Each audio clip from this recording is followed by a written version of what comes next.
짠.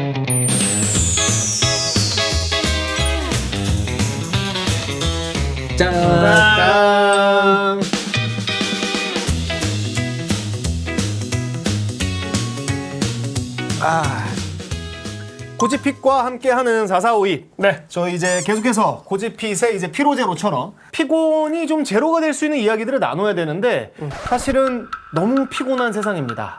그 다음 다룰 이슈도 사실 너무 커다란 이슈기는 해요. 되게 우리나라에서 늘 핵심이 되는 이슈기도 하고요. 부러운 이슈. 바로 노조 관련된 이슈입니다. 네. 삼성 노조 관련된 이슈가 이번에 굉장히 대한민국을 뜨겁게 달구고 있는데 일단은 허성원 변호사님이 그냥 전반적인 틀에 대해서만 좀 설명을 해주시고 의견 오고 가면 될 것 같아요. 우리나라 모든 회사들은 네. 회계 연도가 통일되어 있습니다. 매년 1월 1일부터 매년 12월 31일까지. 그치. 네. 1월 1일부터 12월 31일 그 1년 동안 총 얼마를 벌었냐가 매출이죠. 그렇죠. 그리고 사업을 하려면 돈을 쓰잖아요. 씁니다. 쓴 돈을 빼요.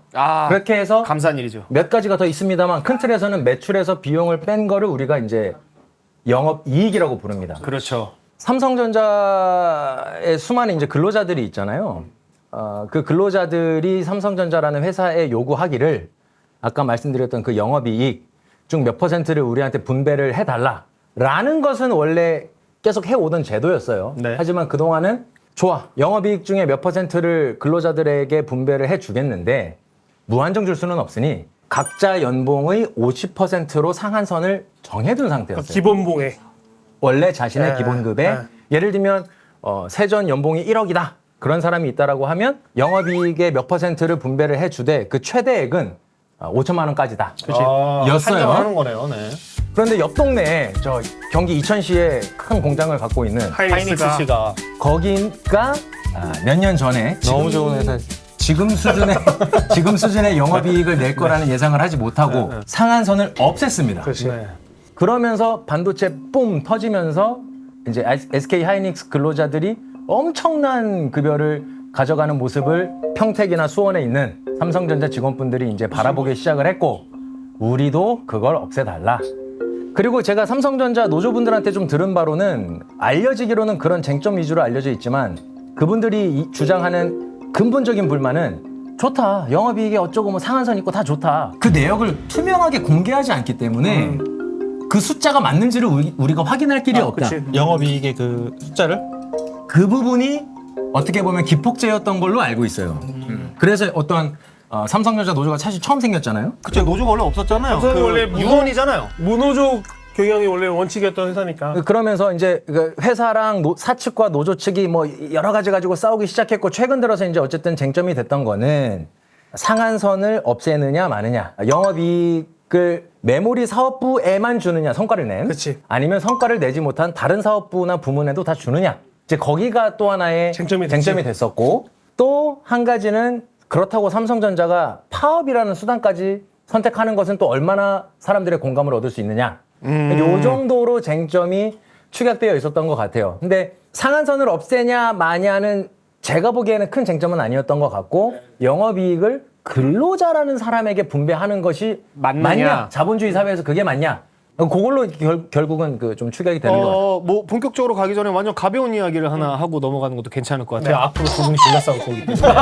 그래서 저도 이 이야기 안에는 들어가 있는 구간이 있습니다. 제가 유학을 다녀올 수 있는 자본적인 큰 원동력이 된 것이 저희 아버지가 그 삼성이 휴대폰이 한창 잘 나가게 됐을 때 배터리를 만드셨어요. 그래서 맞아. 어떻게 보면은 관련이 없다라고 볼 수는 없어요. 조용히 잘 살 때. 네, 저희가 잘 살 때, 저희 집이 정말 잘 살 때, 덕분에 유학을 다녀올 수 있을 때. 근데 유학을 하다가 어느 날 아빠한테 이제 연락이 온 거예요. 어쩐 일이세요? 라고 얘기했더니 그 배터리가 없어진다는데? 그래서 내가 배터리가 없어지면 핸드폰은 어떻게 켜지는 거야? 했더니 안으로 들어간대. 그래서 슬슬 정리할 때가 된 것 같아요, 유학을. 그래서 옌병할 정말 기술이 발달이 엄청나구만. 뭐 이런 가벼운 이야기를 하면서 그래서 사실 삼성이 그때만 하더라도 노조가 없었죠. 그쵸. 없었죠. 그리고 제가 관련된 거에 대해서 학교에서 배우고 무언가를 할 때도 유일하게 노조가 없는 회사.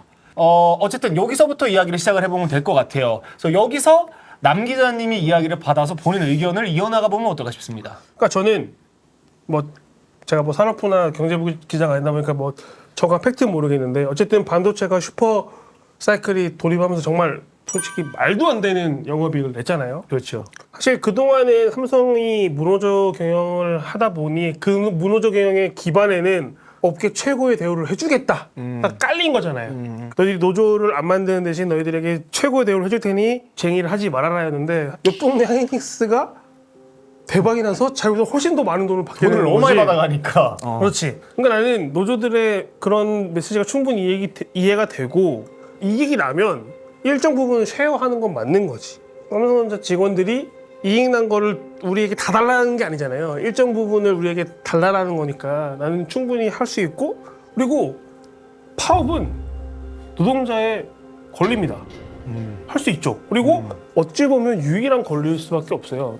노동자가 싸울 수 있는. 우리들이 요구하는 거를 관철 안 해줬을 때 할 수 있는 게 그럼 우리 일 안 해. 이거밖에 없지 뭐. 근데 그거를 뭐 소위 말하는 우리나라 대부분의 경제지들이 다 보수적이고 다 이렇게 기울어져 있다 보니까 뭐 저 새끼들 돈도 많이 받아 처먹으면서 또 파업한다고 연병을 떠내하면서 되게 우리가 항상 파업하면 그게 나오잖아요. 강경노조에 대한 비판이 강하죠. 뭐 귀족노조, 부자노조 하는데 네, 욕도 많이 먹고. 근데 어쨌든 그들이 파업을 하는 이유는 회사가 벌어들인 이익에서 우리가 기여한 게 충분히 있는데 왜 그걸 우리에게 쉐어를 안 하냐니까 나는 이번 노조의 파업을 하려고 했던 거는 충분히 그걸 누가 원할 수 없는 거고 정당하다고 생각한다. 정당하다. 여기서 이제 주주이신. 자, 나는 일단 굉장히 반대하는 입장이고 네네네. 이 파업과 그 순이익을 나눠주는 거, 그 행위 자체를 반대하는 입장이에요. 왜냐하면 우리가 그렇게 되면 계약서를 왜 씁니까? 이득이 났으니까 쉐어해야 된다? 아, 그럼 손실이 났을 때 쉐어를 해야지. 그럼. 그렇게 하고 말해야지. 예를 들어 저희가 회사가 너무 적자가 나서 어려운 거 아니까 저희 월급 안 받을게요 하는 사람이 어딨어. 그런 사람은 없어. 그 없고 없는 거를 아는 상태에서 법을 만들어서 계약서 쓴 거야. 그렇지만 너를 우리가 안 좋아도 먹고 살게 하고 우리가 지금 노동법을 통해서 마음대로 자르지 못하게 만들어 놨어. 우리나라의 노동 유연성은 굉장히 떨어진 상태야. 지금 내가 봤을 때는 경쟁력이 떨어질 정도로. 그럼에도 불구하고 이익이 났으니까 내놔라? 그건 아니지.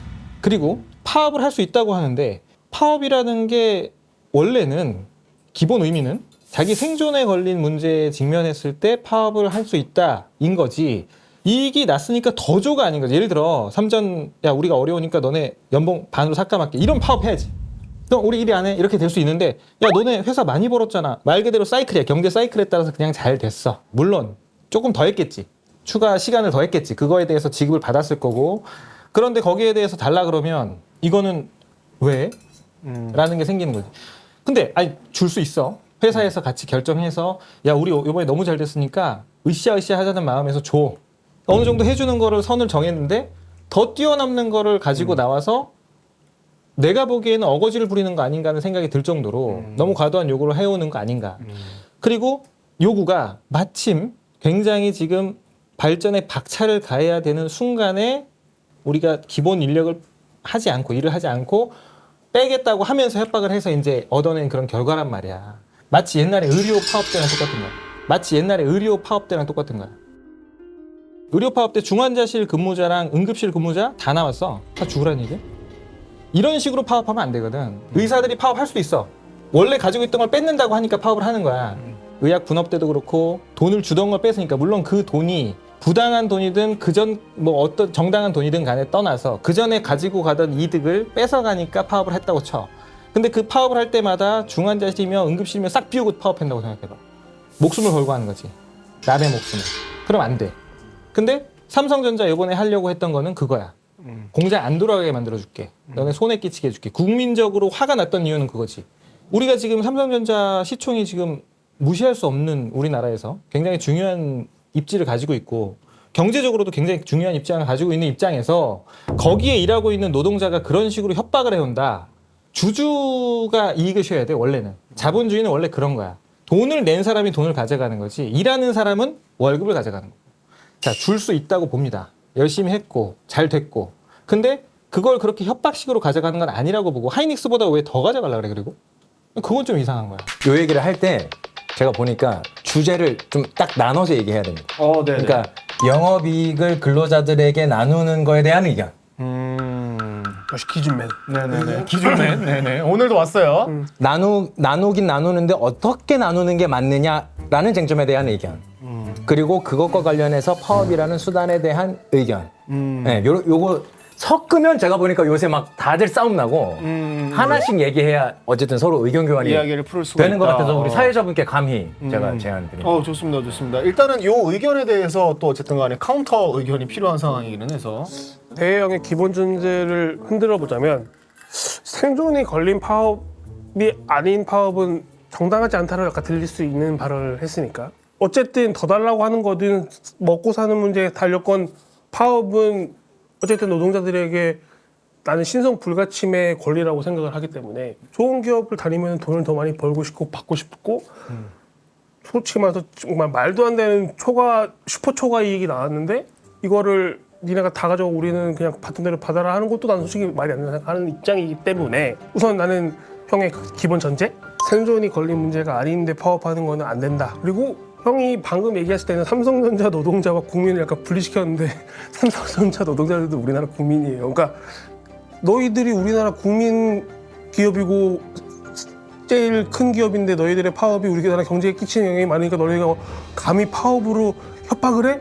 이런 거는 지금 안 맞는 거죠. 약간 지금은 과장하거나 극대화시키는 지금 경향이 있는데 삼성전자가 돈을 많이 벌으니까 파업을 하면 안 된다는 논리는 아무도 주장하지 않아. 그냥 계약대로 가야 된다, 합리적으로 가야 된다고. 삼성전자가 감이라는 것도 해당하지 않아. 왜냐하면 의사도 마찬가지, 변호사도 마찬가지. 마비시키려고 하고 이런 어떤 의도를 가지고 하는 거가 나쁘다는 거지. 삼성전자니까 감이 안 된다는 아니야. 근데 형 절대 아닌 게 왜냐면 의사들도 파업할 수 있다고 내가 말한 이유는 할 수 있어. 직종이고 어쨌든 했잖아 전공인들. 그러니까 할 수 있다고 보는데 근데 그 방식이나 이 루트는 굉장히 정형화된 루트를 따라야 된다는 거지. 지금 이 이야기 안에서 얘기를 들어보면은 어쨌든 간에 영업이익을 근로자에게 쉐어를 하냐에 있어서는 형은 어쨌든 간에 반대인 거고 파업의 정당성도 어쨌든 간에 연결돼서 없다라는 이야기신 거고 이쪽은 그 의견에 반대이신 거잖아요. 아니 너네들 생각은 어떻게 생각해? 일단 허 변호사 같은 경우 어떻게 생각하세요? 영업이익을 근로자들에게 나눠주는 게 맞느냐에서는 저는 형님과는 견해는 다릅니다. 왜냐하면 그러고 있거든. 지금까지 그래 왔어. 그러니까 지금 쟁점은 상한선을 유지하느냐 없애느냐의 문제고 만약에 주식회사들이 근로자들에게 영업이익 중 특정 비율을 분배해줘라 라고 하는 법이 생긴다면 그거는 이제 또 토론해볼 만하죠. 그러나 회사가 내가 필요해서 우수한 인재들을 계속 우리 회사에 머물도록 하기 위해서 어떤 보상책으로 영업이익 중 몇 %, 드리겠습니다 라고 그치. 해서 그거야, 인력들을 당연하지. 유지하는 그런 결정은 가능한 거예요. 당연히 그 그렇게 하고 자체가 있고. 문제되는 거 아니야. 그 부분은 제 생각은 그렇고 두 번째 우리 수많은 계약들을 우리가 하고 삽니다. 하고 사는데 계약을 체결했던 시점하고 시간이 한참 지나서의 어느 시점하고 재반 사정이 완전히 달라지는 경우들이 왕왕 생겨요. 우리 난 사회에서. 지금이 그 사회라 생각. 지금 사회라 좀 생각해. 완벽하게 그거에 해당하죠. 그렇지. 그러면 어느 계약 일방 당사자는 야 지금 구조면은 나 계약 너무 잘못했는데 이거 바꾸고 싶어가 되는 건데 계약법을 관통하는 핵심 원칙은 한 번 체결된 계약은 최대한 지켜라예요. 그렇지. 그래서 우리가 결혼은 구청 가서 혼인신고만 하면 되지만 이호승려 캠프 좋아요. 이혼은 소송을 거쳐야 될 정도로 그러니까요. 계약을 깨는 거는 어렵도록 세팅이 되어 있습니다. 그 현대 법치주의 국가들이. 그러니까 노측이 아니 우리 기존 계약은 불합리합니다. 지금 이 정도가 됐으면은 캡을 없애주는 걸로 계약 내용을 바꿔주세요. 라고 요구를 하는 건데 그 계약 상대방은 그거를 받아줘야 될 의무가 있나요? 아니죠. 그러면 이렇게 하면 어떨까? 예를 들어 사측에서 그렇게 요구하는 노동자들에게 그러면 앞으로 프리랜서 계약을 하자. 올해부터 다시 계약 내용을 바꾸자고 하면 그것 또한 사측이 마음대로 할 수 있나요? 그런 사측의 요구를 노측이 받아줘야 될 의무가 그러니까 있나요? 예를 들어 아닌 거야. 뭐 노사니까 노동자가 생각하기에 지금 상황이 너무 달라졌습니다. 저희가 하는 거에 대한 가치가 훨씬 올라갔으니 올라간 거에 대해서 다시 계약합시다라고 하면 지금 너네가 하는 말을 들어보니 잘 됐으니까 서로 같이 나누자는 입장이라면 그러면 나중에 안 됐을 때 우리가 안 될 때도 너네도 연봉은 없어 라고 할 수 있을 정도의 계약을 맺을 사람이 있냐는 거지. 없죠. 그러니까 없잖아. 사측이 그런 어차피 그렇게 안 할 거잖아. 그러니까 여기는 형이랑 나랑 같은 얘기인데 한 번 근로계약을 체결했으면 둘이 동의하면 당연히 아무 상관이 없는데 그치? 생각이 다를 때에는 기존 계약이 가는 거예요.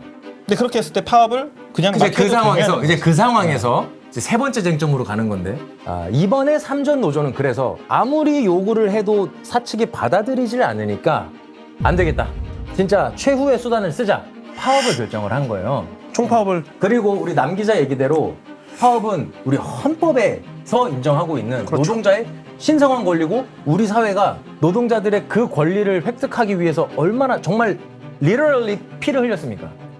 저는 헌법에서 보장하고 있는 노동자들의 권리를 굉장히 중요하다라고 생각을 그런 지론을 갖고 있는데 이번 3전 노조는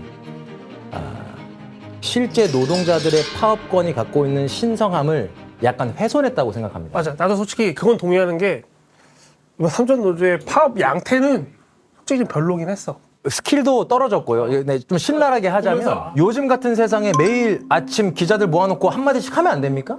유튜브 채널 하나 개설해서 매일같이 좀 콘텐츠 만들어서 우리 설득하면 안 됩니까? 뭐 했어요 이번에 삼전 노조가? 그러니까 모두가 야 저 돈 많이 버는 애들이 떼쓰네 라고 생각을 하는 거는 자업자득이라고 저는 생각을 하고 맞아. 그리고 저희 집 앞에 홈플러스 익스프레스가 있습니다.